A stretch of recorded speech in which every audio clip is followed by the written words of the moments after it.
નમઃ શિવાય. શ્રાદ્ધ ભાગ 2 હર્ષ પાઠ 4.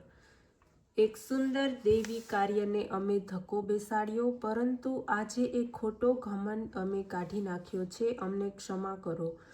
હર્ષ વેદાંત ઉપર અપ્રિતમ ગ્રંથ લખ્યો છે. તેનું નામ ખંડન ખંડ ખાધ.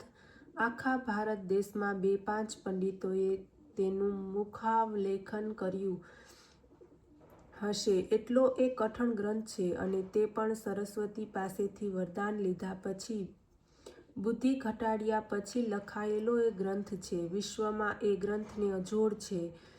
જર્મન યુનિવર્સિટીમાં વિદ્વાનોએ બધા ઉત્તમ ગ્રંથોનું ભાષાંતર કર્યું છે, પરંતુ આ ગ્રંથનું ભાષાંતર કરવાનો પ્રયત્ન તેમને પડતો મૂકવો પડ્યો છે. વેદાંતમાં બ્રહ્મસૂત્ર એ એક કઠણ ગ્રંથ છે. તેનો બીજો અધ્યાય સહેલો છે, અને તેનો બીજો પાદ તો અતિ સરળ છે.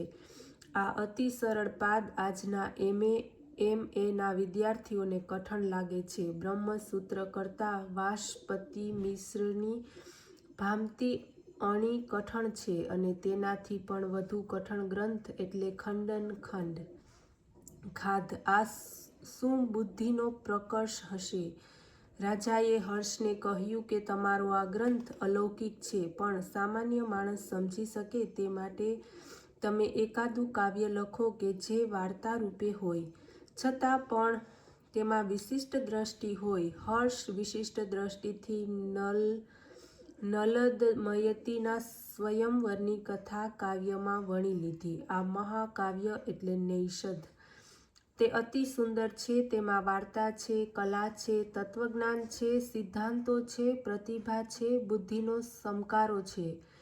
પંડિતો કહે તમારું કાવ્ય સુંદર છે, પણ તે દુર્બોધ છે. હર્ષ કહે કદાચ તે કઠણ હશે, પણ દુર્બોધ નથી. હવે આ ઘટના વિવાદાસ્પદ બની. તેનું સાચું મૂલ્યાંકન કોણ કરે? કાશ્મીરમાં સરસ્વતીનું મંદિર હતું. એ જ જગતું દેવતું હતું. એમ માન્યતા હતી કે તે મંદિર પુસ્તક મૂક્યા પછી 24 કલાકમાં તે પુસ્તક વિશે સરસ્વતી ખુદ નિર્ણય આપતી. જો લોકભાગ્ય હોય તો 24 કલાક પછી પણ પુસ્તક મંદિરમાં તે સ્થિતિએ જ રહેતું, અને ન હોય તો આખું પુસ્તક મંદિર બહાર ફેંકાઈ જતું.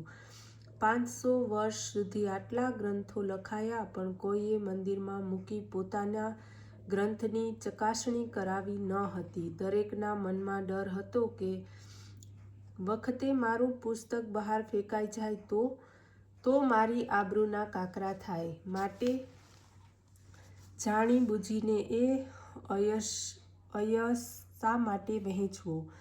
પરંતુ હર્ષ તૈયાર થયો. મંદિરમાં જઈ મૂર્તિ પાસે પુસ્તક મૂકી દીધું. શાંતિથી બહાર બેઠો. તેને આત્મવિશ્વાસ હતો કે સારું પુસ્તક સરસ્વતી માએ અપનાવવું જ જોઈએ. મારું પુસ્તક નહીં અપનાવે તો બીજા કોનું અપનાવશે? પરંતુ બીજે દિવસે સવારે હર્ષનો ગ્રંથ બહાર ફેંકાઈ ગયો હતો. 500 વર્ષમાં કોઈએ સરસ્વતીને શરણે પુસ્તક ધર્યું ન હતું, અને આજે એણે ધર્યું તો તે બહાર ફેંકાઈ ગયું. હર્ષ નિરાશ થયો નહીં. ભારત એ વીરોનો દેશ છે. અપયશને પણ હિંમતથી વધાવનાર વીર પુરુષોનો એ દેશ છે. હર્ષ પોથીના બધા પાના ભેગા કરી સરસ્વતી પાસે ગયો અને કહ્યું, બા, જ્ઞાનના બારામાં તારી બુદ્ધિ હવે ઘરડી થઈ ગઈ છે.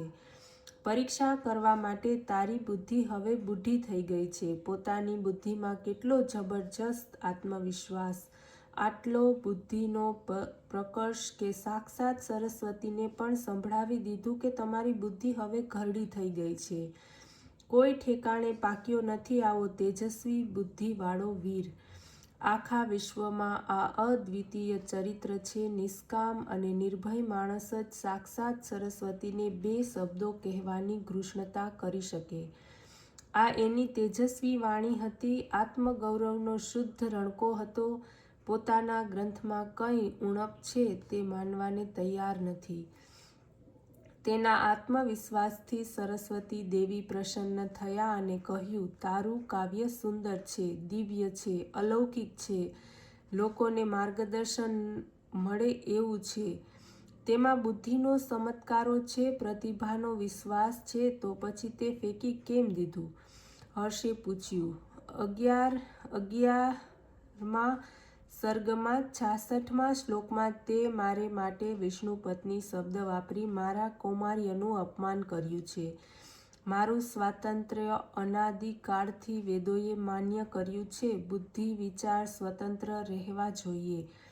આ ઋષિઓના સિદ્ધાંતને તે ફોક ઠરાવ્યો. તેથી મેં આ કાવ્ય ફેંકી દીધું છે. બા તને યાદ છે, એક દિવસ તું શાંત બેઠી હતી, તારા દિલમાં હૈયા વરાળ હતી.